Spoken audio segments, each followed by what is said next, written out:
Este próximo bloco temático tem aqui uma riqueza que começa naturalmente, desde logo, pelos palestrantes que a vão conduzir, e eu passo, dentro de momentos, a identificá-los melhor, mas depois também com as próprias mesas redondas, ou com a própria mesa redonda que se segue, e com os dois workshops que finalizam este grande bloco temático. Com respeito aos workshops, haveremos depois, quando esta sessão e a mesa redonda consequente estiverem a acabar, dar mais informações como fazem a respectiva entrada nestas sessões de workshop.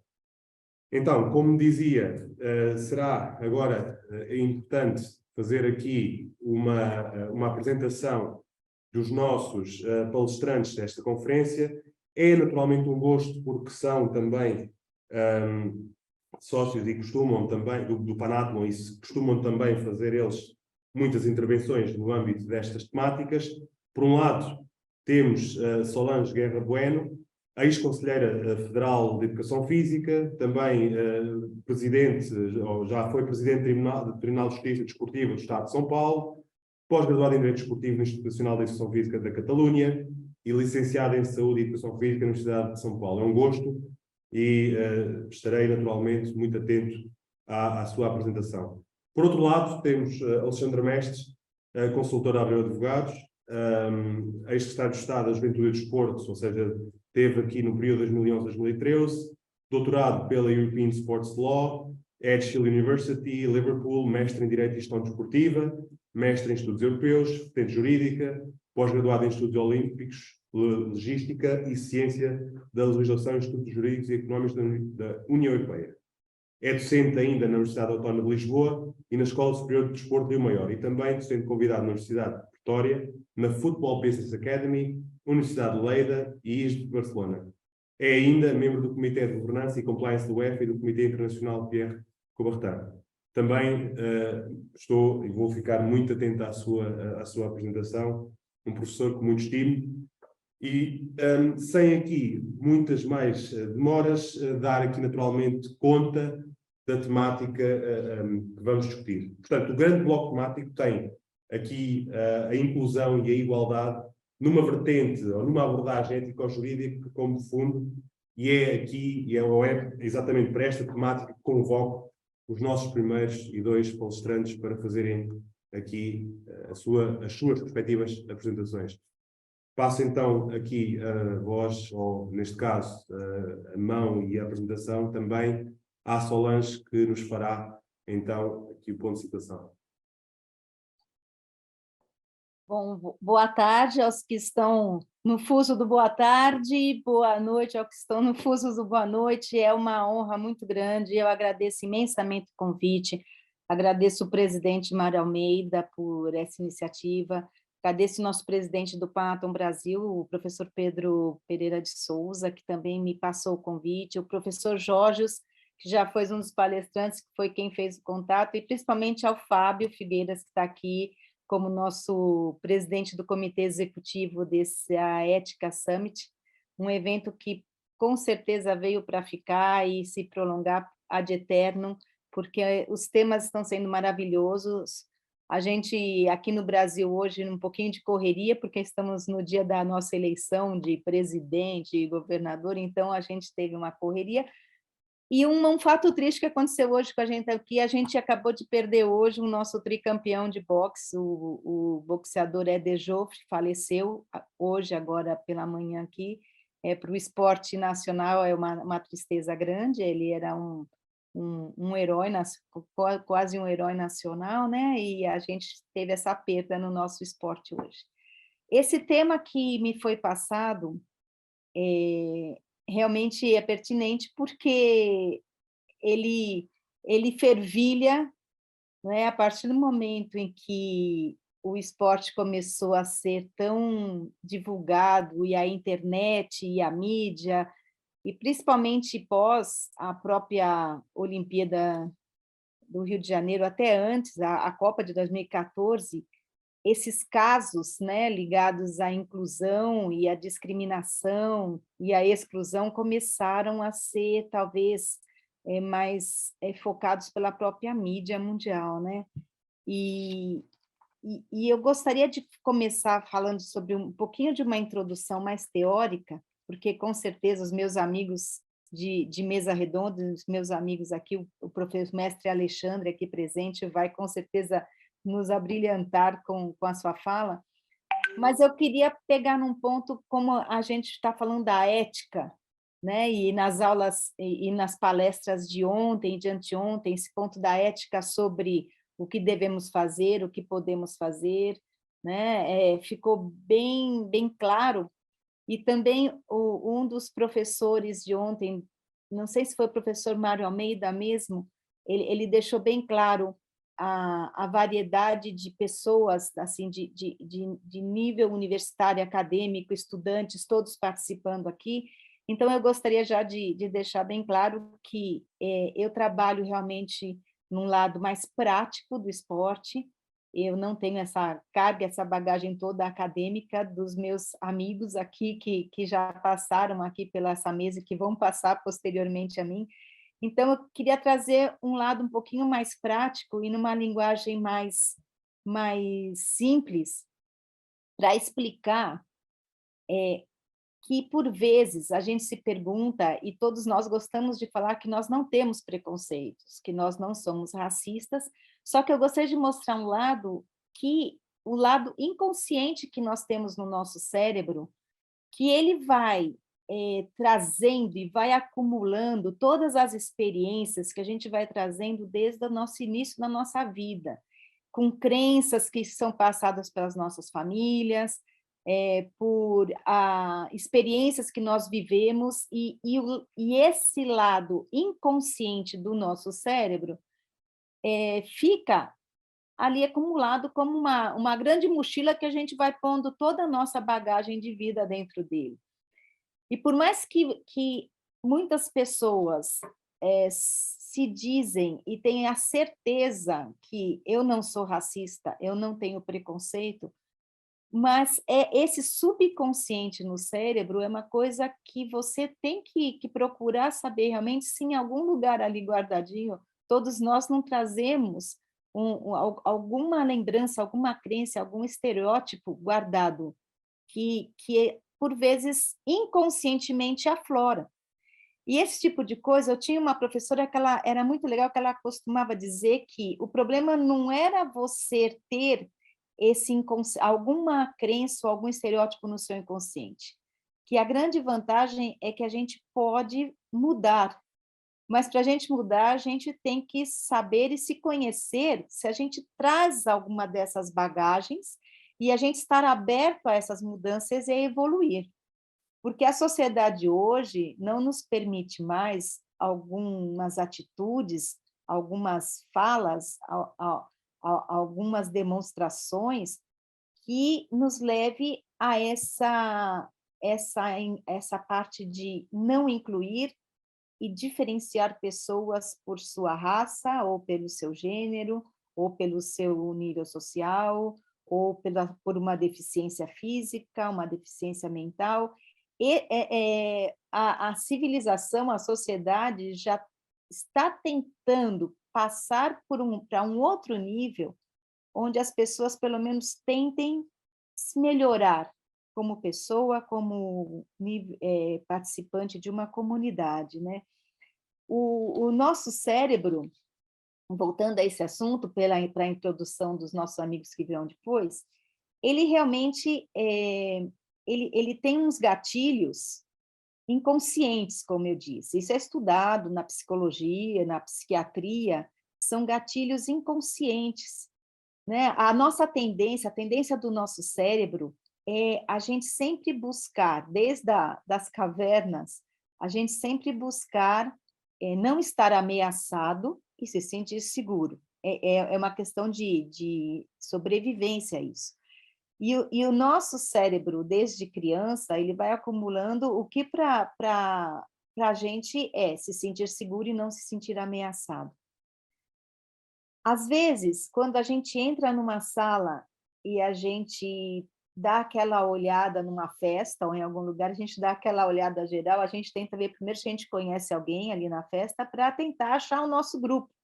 E isso acontece quase em todos os lugares. Na universidade, nós temos, a gente chama no Brasil as panelinhas, né? Os grupos, eles se identificam, e isso é um normal na nossa sociedade, buscando sempre o quê? Se sentir mais seguro, não se sentir ameaçado. E por uma questão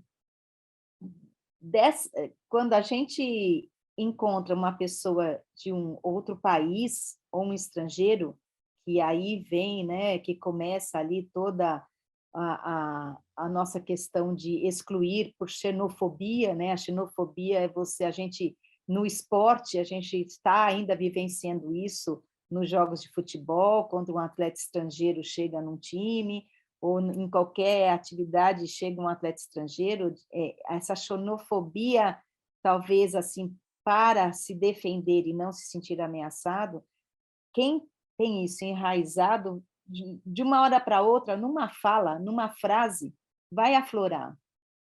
Como o racismo, né, que a gente está vendo nas torcidas que estão frequentando os campos de futebol, ou até os preconceitos e a discriminação contra a mulher no esporte, contra a discriminação que a mídia faz sobre a visibilidade do esporte feminino nas transmissões de TV. É uma coisa que, vou dar um outro exemplo, quando você pensa numa posição de comando, né, você fala assim, olha, o comandante deste avião é muito bom. A maioria das pessoas, no primeiro momento, visualiza um homem como o piloto, o comandante do avião.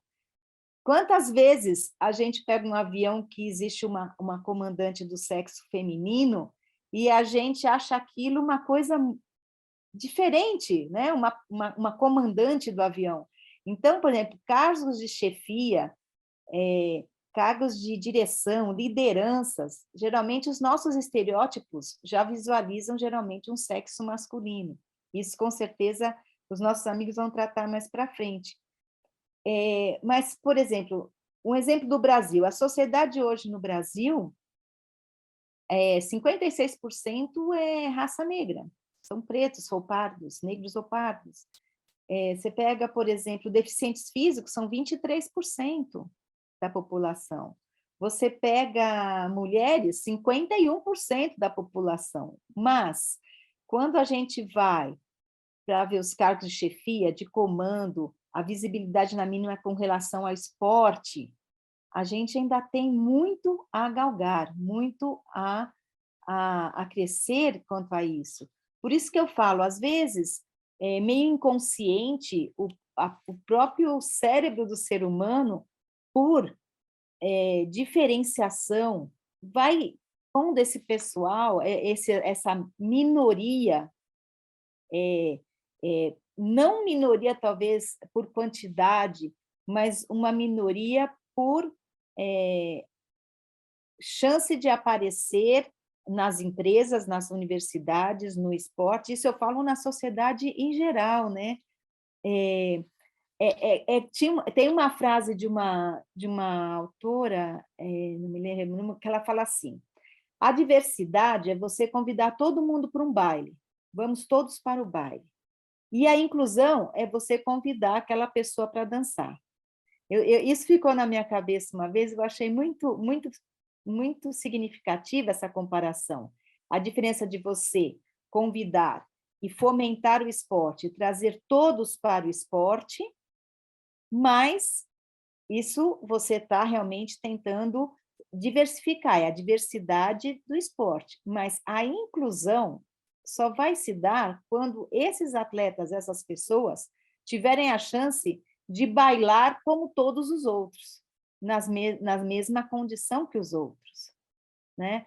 E por mais que fique assim, você se pensa assim, será que quando eu trago e eu tento trazer todo mundo para o esporte, para um evento, será que eu estou só convidando todos a participar ou estou incluindo todos?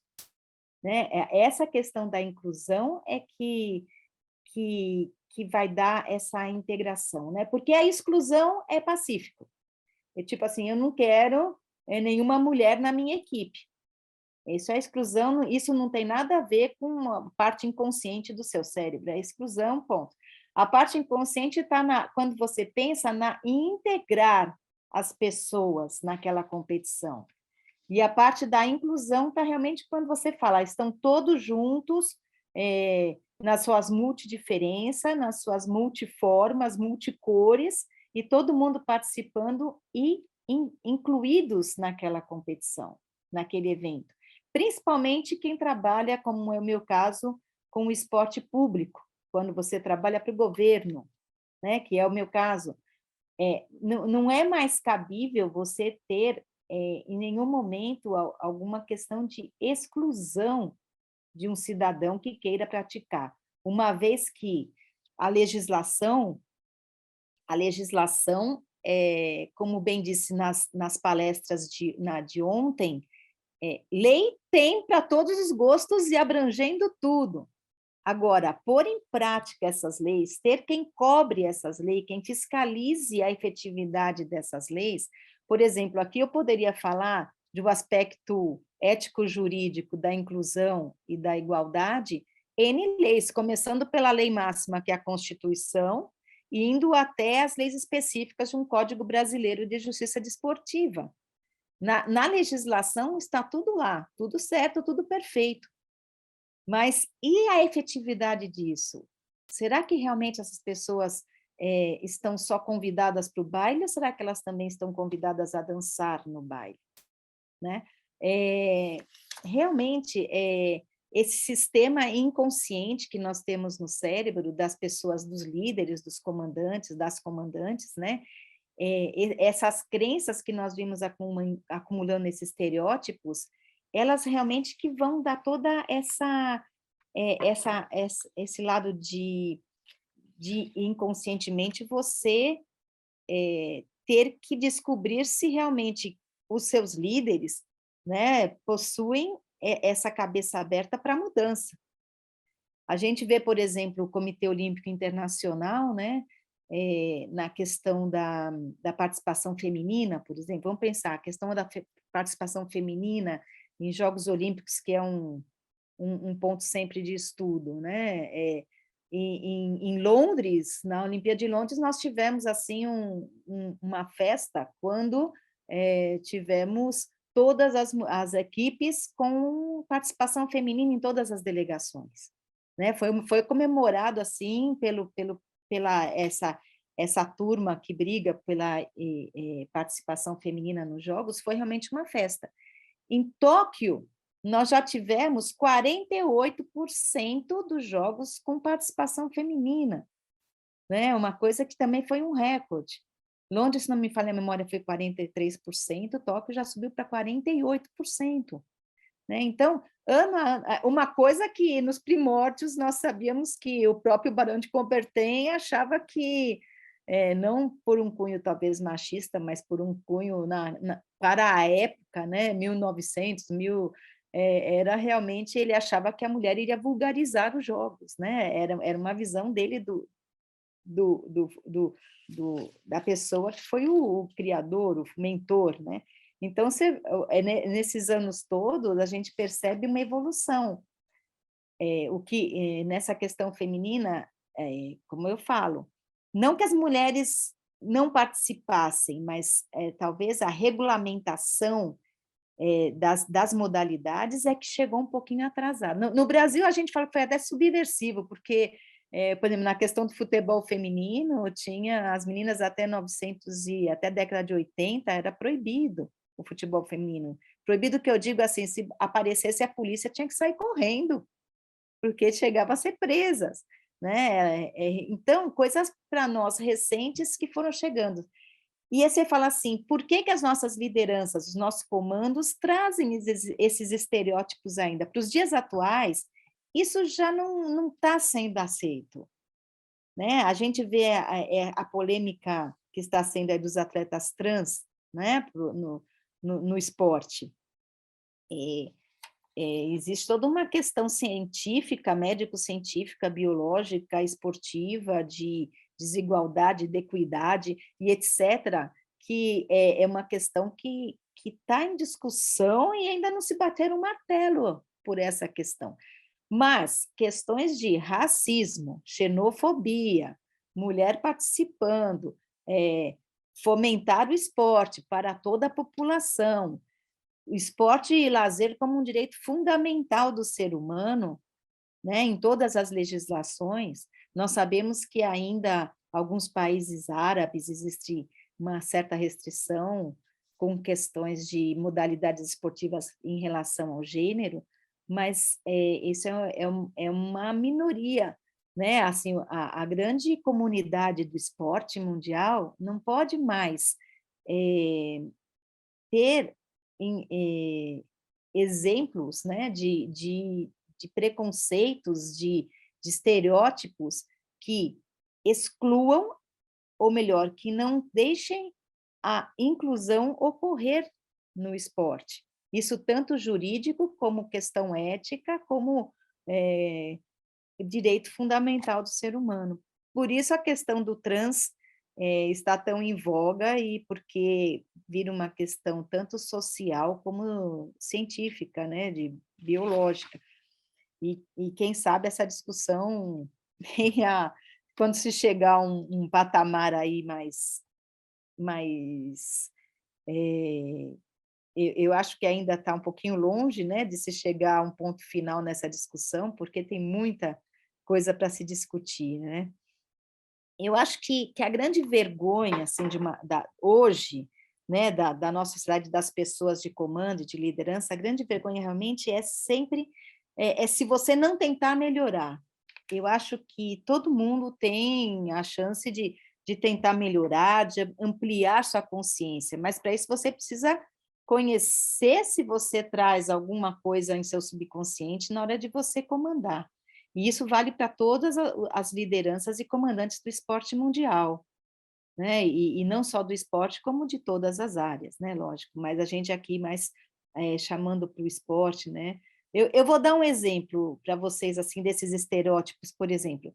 Quando a gente vê uma pessoa tatuada, né? Por exemplo, existem pessoas que trazem nas suas memórias, assim, a primeira coisa que ela pensa, essa pessoa deve ser um roqueiro, ou um motoqueiro, ou um chefe de cozinha, né? Ninguém vai achar que uma pessoa tatuada pode ter um cargo de comando, mas isso são estereótipos que você traz, né? Eu tinha uma professora que ela deu um exemplo uma vez, que ela comentava que desde criança, os pais dela sempre falavam para ela ter cuidado com grupos de motoqueiros, quem tem moto, quem dirige moto na estrada. E uma vez ela teve um acidente na estrada e ela foi socorrida por um grupo de motoqueiros. E ela comentava que aquilo quebrou esse senhor, porque ela morria de medo de grupos de motoqueiros na estrada, porque era uma coisa que ela trazia dos avós dela de casa. Então, de alguma forma, todos nós podemos trazer certas crenças, certa bagagem cultural também, que nos dias de hoje a gente realmente tem que se analisar e rever isso. Expressões, frases que isso vem há anos na cultura da nossa língua, hoje já...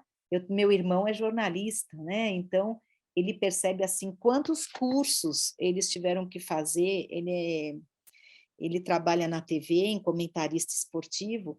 Esses jornalistas todos tiveram que passar por vários cursos, não por um enraizamento de racista ou xenofobia, mas por frases prontas, expressões idiomáticas que nós temos, que trazem essa questão de racismo, como era antigamente uma coisa normal, hoje já não pode acontecer. Hoje é passível até de um processo na justiça comum, né? E uma coisa que você fala, mas eu fiz sem intenção, eu fiz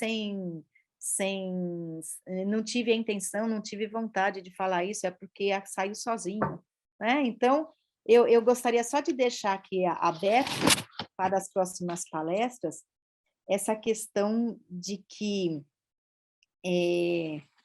as pequenas mudanças realmente fazem a diferença na transformação de todos nós.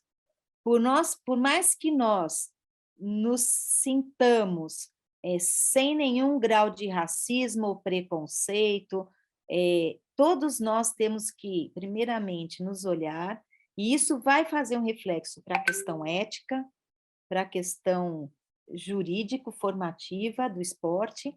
Então, o inconsciente é uma coisa muito importante enraizado na nossa vida. Então, eu deixo aqui o meu agradecimento. Foi uma introdução um pouquinho mais filosófica sobre a questão de como enraizamos esse lado preconceituoso de crenças. E muito obrigado, Fábio, pela oportunidade aqui de falar com vocês.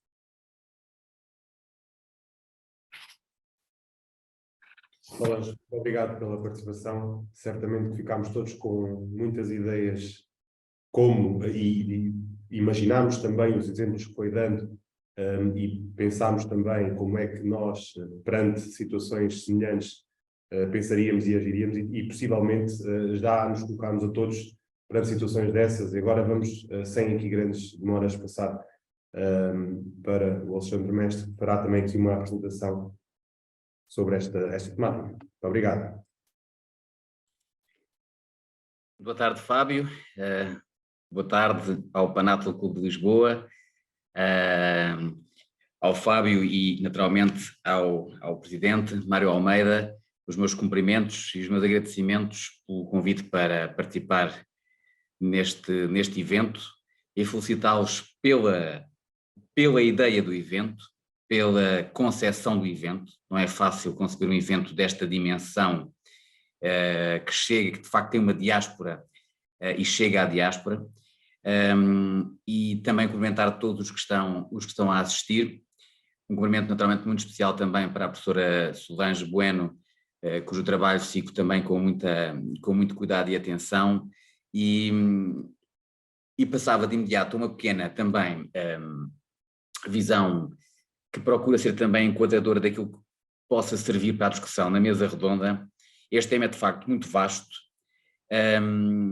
e procurei um pouco tentar perceber e tentar partilhar convosco qual é efetivamente o ponto de partida em algumas situações que nós entendemos muitas vezes como discriminatórias ou que temos dúvidas sobre se são ou não discriminatórias, se está ou não a violar-se o princípio da igualdade, até que ponto é que a ética também muias vezes um bem fundamental também não pode em si mesmo pôr em causa, por mais paradoxal que isso seja, a questão da igualdade e a questão da inclusão, mas partindo sempre de um pressuposto fundamental. Quando nós falamos em igualdade e quando falamos em inclusão no contexto desportivo, partimos sempre, e aqui a senhora professora falava há pouco, é verdade, tudo isto está inscrito logo à cabeça na Constituição, e nós, por exemplo, em Portugal, como também na Constituição da República Federal do Brasil, que tem como direito social o direito, portanto, de todo e qualquer cidadão a aceder à prática desportiva, nós aqui na nossa Constituição, em Portugal, dizemos que todos temos direito à prática desportiva. E depois, simultaneamente, também temos uma norma, o princípio que verte o princípio da igualdade, o princípio da não discriminação em razão de um conjunto de fatores. E isso aplica-se a todas as áreas, logo também ao desporto. Quando se diz que não pode haver discriminação em razão da nacionalidade, em razão da raça, da etnia, da condição social, em razão do próprio sexo, em razão da própria orientação sexual, em razão de fatores da religião, um conjunto de diferentes fatores, isto quer significar o quê? Quer significar que todos nós não podemos ser discriminados no exercício dos nossos direitos fundamentais, e como aqui foi dito, o direito ao desporto é um direito fundamental, e por conseguinte, se não podemos ser discriminados, significa que no acesso à prática desportiva não deveria sequer ser uma questão. Nós não deveríamos estar aqui hoje a ter que discutir os tais estereotipos, os tais preconceitos que aqui foram ditos, as tais entraves para que haja inclusão, quando, à partida, o desporto é precisamente um mecanismo de inserção, de inclusão social. A igualdade pressupõe tratar o igual na medida do igual e a desigualdade na medida da desigualdade. Mas, curiosamente, por isso é que também não pude acompanhar os trabalhos nos últimos dias, estive num evento, nos últimos 2 dias, na Suíça, do Tribunal Arbitral do Desporto de Lausanne, e a determinada altura foi dado, em que se discutia também a questão dos direitos humanos na jurisprudência desse tribunal, muitas vezes foi dito de forma bem firme que há diferenças biológicas entre o homem e a mulher. E, portanto, esta convicção de que existem diferenças biológicas entre o homem e a mulher, e por conseguinte isto tem uma consequência prática nas regras que são adotadas, e no tratamento e nas atividades desportivas, remete-nos até para o próprio Pierre de Coubertin, que aqui foi focado. O Pierre de Coubertin tinha efetivamente uma visão datada e uma visão e uma misógina, temos que o reconhecer, mas é verdade que Coubertin tinha, e isto é muito com aquilo que também vos queria partilhar aqui hoje, tinha uma visão de que para a prática desportiva de lazer recreativa não havia aqui uma questão de separar homem e mulher, mas quando já estávamos a falar do desporto de alto rendimento, do desporto de competição, do desporto olímpico, aí sim já havia aqui um fator de segregação, de discriminação entre homem e mulher, de dificuldade para a mulher ou de impedimento, melhor dito, para a mulher de aceder à participação nessas competições. Porquê? Porque se entendia que havia as tais diferenças entre homens e mulheres. E, portanto, o que é que está no nosso ponto de partida quando se define um conjunto de regras, diz muito para saber se estamos ou não a discriminar, se estamos ou não numa lógica de não incluir, estamos ou não numa lógica segregacionista, ou se estamos com um ponto de partida que deve merecer de todos já a ideia de que estamos a tratar o desigual na medida da sua desigualdade. Porque se estivermos a considerar que estamos a tratar fenómenos de forma diferente, então o seu tratamento terá que ser de forma diferente. Há que, no entanto, salientar, e permitam-me este parênteses, que, por exemplo, em relação aos cidadãos com deficiência, nós vimos que em Portugal o próprio Tribunal Constitucional teve durante muito tempo uma perspectiva de que olhávamos para, e falamos aqui do caso da atribuição de prémios por parte do Estado em função dos resultados obtidos por atletas paralímpicos. Havia também uma visão durante algum tempo de que estávamos a falar de realidades diferentes. Lá está. Estávamos a falar de tratar o desigual na medida do desigual. E uma das concepções é que não se pode entender que o interesse do espectador ou do patrocinador por um evento como os Jogos Olímpicos é o mesmo do que um evento como os Jogos Paralímpicos. Por conseguinte, a atribuição de prémios mais vantajosos para os resultados obtidos em Jogos Olímpicos é proporcional a essa diferença. Lá está. Estamos a partir de realidades diferentes, como muitas vezes também se discute em relação à diferente remuneração atribuída a homens e mulheres, por exemplo, numa mesma competição, um diferente prize money para um torneio de ténis, para a competição masculina ou a competição feminina, parte também da ideia de que estamos a falar de fenómenos diferentes, e assim não estaremos a discriminar. Portanto, sempre que partirmos para este tipo de discussões, temos que ter... a premissa tem que estar definida. E agora, se a premissa está bem tomada, se o nosso ponto de partida assenta no melhor ou no pior, no bom ou no mau, e aqui também, muito também na sua vertente ética, aí é que temos que refletir logo à partida. O mesmo se diga, por exemplo, da questão da religião. Porque, por vezes, podemos dizer, bom, uma regra que diz que um determinado atleta não pode disputar uma determinada competição, uma atleta não pode disputar uma determinada competição com uma burca ou com um véu, não tem em vista senão a uniformização dos regulamentos. Todos os atletas competem com o mesmo tipo de equipamentos, em nome do quê? Do princípio da igualdade. Também em razão da segurança, porque porventura utilizar um véu ou um terço ou uma burca poderá pôr em causa a segurança do praticante ou do terceiro, e não está aqui a discriminar em razão da religião. Portanto, à partida, o que aqui está em causa não é uma lógica discriminatória, voltamos ao ponto de partida, é tratar, garantir, no fundo, que a premissa não é essa. Os transgéneros, falou-se aqui, abriu-se aqui um véu também em relação a essa questão. Também se diz muitas vezes, não se está a discriminar o transgénero, no sentido de não se está a dizer que não pode aceder à competição, quando se proíbe, por exemplo, um transgénero aceder a uma determinada competição, não é discriminá-lo por essa sua condição. Não, está-se tão só em nome da ética desportiva, em nome de não ter vantagem competitiva, porque se era um homem que, não, transgénero, peço desculpa, refiro-me a um transexual, porque aí o transgénero, então a vantagem competitiva ainda é mais forte, porque efetivamente nem sequer se sujeitou a qualquer tipo de alteração química, mas vamos, quer numa situação, quer noutra, é em nome da ética que muitas vezes se diz, não, alguém que ainda tem remanescente hormonas masculinas, ou alguém que as tem a 100%, não pode ir competir numa competição em que só competem mulheres. Em nome da ética desportiva, não se está a discriminar. Lá está o ponto de partida. A premissa não é uma premissa discriminatória, é sim a ratio, o objetivo que está subjacente à adoção daquela norma é o outro. É sim, senhor, garantir a ética desportiva e a igualdade no acesso e no desenvolvimento das próprias competições. Portanto, é preciso ter bem presente qual é o nosso ponto de partida. Mas para que tenhamos esse ponto de partida, também é importante ter presente, e era isto que eu também queria aqui partilhar um pouco convosco, se o desporto é ou não um direito humano. Porquê? Porque se o desporto, como aqui foi dito, é um direito fundamental, nesse ponto de partida, toda e qualquer regra que seja adotada, toda qualquer atividade que seja desenvolvida no contexto desportivo, não pode esquecer à partida que o desporto é um direito humano. E, portanto, só podemos restringir o mais possível esse direito humano se for efetivamente absolutamente necessário, se não houver outra via menos restritiva para atingirmos um objetivo que é um objetivo ainda superior a esse direito humano, que já é difícil de qualificar, porventura só se houver um outro direito que esteja em conflito com esse direito humano e que possa vir a ser prevalecente.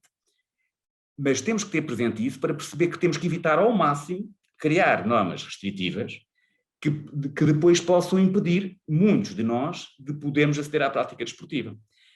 Temos que, para que depois também, à inversa, possamos concluir que, quando se está a discriminar uma pessoa com deficiência porque não há acessibilidades para a prática desportiva, não há aqui nenhum fundamento objetivo que possa justificá-lo, porque estamos também a pôr logo à cabeça em causa, portanto, a fruição de um direito humano. Quando está a discriminar em razão da etnia, quando está a ter comportamentos xenófobos, estamos também dificilmente a encontrar uma justificação objetiva.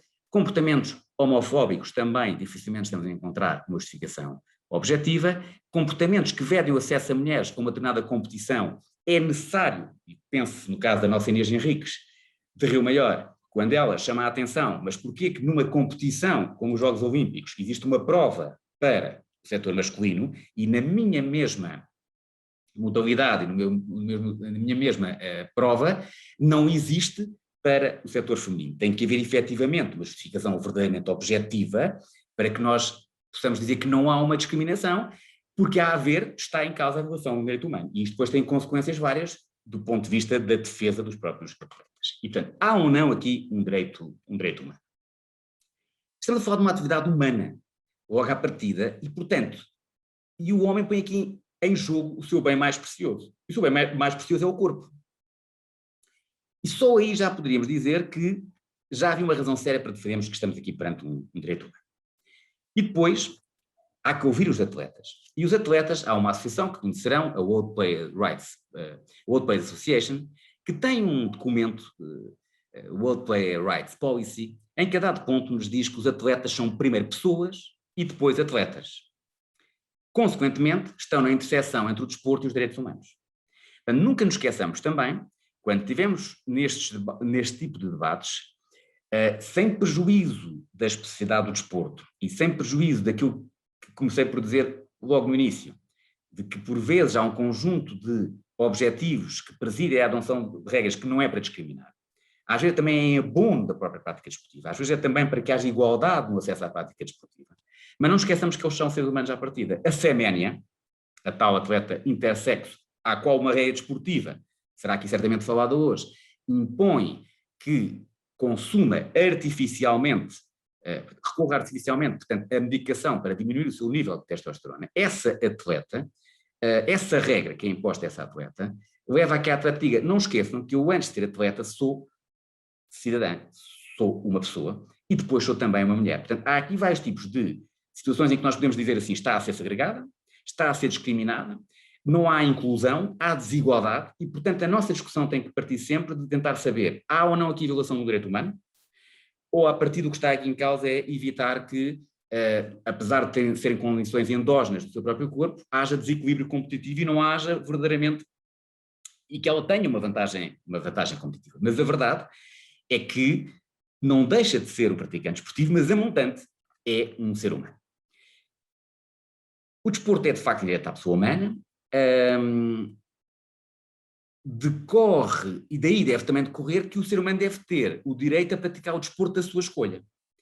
Portanto, também quando nós nos deparamos muitas vezes com pessoas que se querem inscrever num conjunto de clubes, de associações, de federações, e não há a modalidade que estão à procura, ou quando vão inscrever-se e só têm horários muito mais difíceis do que as outras modalidades ditas mais, enfim, generalizadas e de mais comuns, digamos assim. Também temos que pensar na lógica de quem está a oferecer essa mesma prática desportiva, porque não está a garantir o acesso ao desporto para todos e, portanto, não está a garantir também, acaba de estar a discriminar e não está a permitir a inclusão daquelas mesmas pessoas. Também não estará a permitir a inclusão quando, por exemplo, se constatar, bom, não há suficiente número de mulheres inscritas para esta competição, não se vai abrir esta competição. Não há suficientemente número de pessoas idosas para esta competição, as pessoas idosas não participam nesta competição. Há que repensar sempre, quando se abordam, quando se definem as políticas públicas e as políticas privadas, que se estamos ou não a discriminar em razão da idade, em razão do género e por aí fora. Agora, é preciso, no entanto, ter presente que, por vezes, é manifestamente impossível acomodar tudo, e também é preciso ter presente, quando falamos no alto rendimento, que aí já é diferente. Porquê que é diferente? E o Conselho de Estado francês chegou a dizer isso. O Conselho de Estado francês chegou a dizer, bom, uma coisa é que há um interesse geral reconhecido por lei do desenvolvimento até do alto rendimento, que temos também aqui em Portugal, mas o direito a praticar desporto, ou o direito a participar em competições desportivas, não são liberdades fundamentais. Não são direitos fundamentais. Ou seja, há que separar, quase um pouco como o Pierre Coubertin fazia, uma coisa é o desporto recreativo, lúdico, sem a vertente competitiva, e aí não podemos discriminar de forma alguma, todos têm que ter direito ao desporto. Mas quando já estamos na dimensão mais competitiva, aí já é diferente. Porquê? Porque existe a ideia de que o organizador das competições, máxima, as federações desportivas internacionais, têm o direito a definir elas próprias quais são as regras de elegibilidade para se participar numa competição. Quem é que pode participar nessa mesma competição? Quais são os requisitos técnicos mínimos? Qual é a idade mínima para se participar nessa mesma competição? Quais são os resultados mínimos para se participar nessa mesma competição? Quais são as características físicas, este peso, aquele peso para se participar numa competição? Não é uma questão discriminatória. Há início, ninguém pode dizer à partida que não está a ser incluído no desporto de alto rendimento. Portanto, também nestas nossas discussões, porventura, e indo buscar naturalmente, porque isto é um fenómeno transversal e é um fenómeno que vai buscar várias ciências, mas na perspectiva ético-jurídica, ou sobretudo jurídica neste plano, dir-se-á que até buscando a jurisprudência, isto é, até buscando que os tribunais já decidiram, é preciso ter presente que no alto rendimento é diferente do que no desporto para todos, como entendemos, no sentido do desporto mais de generalização, de massificação da prática. Por exemplo, ainda em relação a esta questão do alto rendimento, nos Estados Unidos da América, quando houve uma questão do boicote em 1984 aos Jogos, houve um conjunto de atletas que acabaram por ir para uma batalha jurídica e o tribunal acabou por dizer, não, atenção que vocês, em relação às mulheres, diziam, não há aqui um direito a participar na competição, há uma oportunidade de participar na competição. Até houve um outro tribunal que falou num privilégio de participar na competição. Sendo discutível ou não, é preciso ter presente que há direitos também de quem organiza as competições que levam a que por vezes têm que se excluir. Portanto, a inclusão não é absoluta. E até se pensarmos numa das regras fundamentais, que é não violar o Código Mundial Antidopagem, aí está um exemplo de exclusão. São excluídos aqueles atletas que violam o Código Mundial Antidopagem. Aliás, o Código Mundial Antidopagem fala num direito fundamental, lá está, dos praticantes esportivos participarem em competições esportivas, mas dizem que é um direito fundamental participarem em competições esportivas limpas, sãs, ou seja, não podem participar quando eles próprios estiverem a violar o código, em nome do quê? Da ética desportiva, lá está, e em nome da saúde pública. Ou seja, há sempre às vezes alguns bens jurídicos que estão por cima do direito ao desporto e a ética desportiva muitas vezes é o que lá está. O próprio Tribunal Arbitral do Desporto de Lausanne, o CAS, também disse, não há nenhuma regra de justiça, e isto, a questão da ética e do direito e a justiça nem sempre são totalmente convergentes, dizem que não há nenhuma regra de justiça na Carta Olímpica, da qual resulta que a prática do desporto é um direito humano fundamental. Até porque isso em qualquer circunstância, acrescentou o Tribunal Arbitral do Desporto de Lausanne, criaria um limite externo à inelegibilidade olímpica, ou seja, toda a gente era elegível a participar. E obviamente uma competição não pode ser aberta a todos, só pode ser aberta aos melhores ou àqueles que preenchem as condições que quem organiza a competição entende que devem participar. Note-se, é até o próprio Comitê Olímpico Internacional, na Carta Olímpica, que diz que toda a entrada a participar nos Jogos Olímpicos está sujeita à aceitação por parte do COI, tendo esta discricionalidade a qualquer momento recusar a entrada sem ter que o fundamentar, aqui já será discutível, a alguns atletas. E, portanto, a ninguém, diz a Carta Olímpica, é atribuído o direito a participar nos Jogos Olímpicos. Portanto, não há um direito absoluto de todo e qualquer atleta a entrar numa competição desportiva.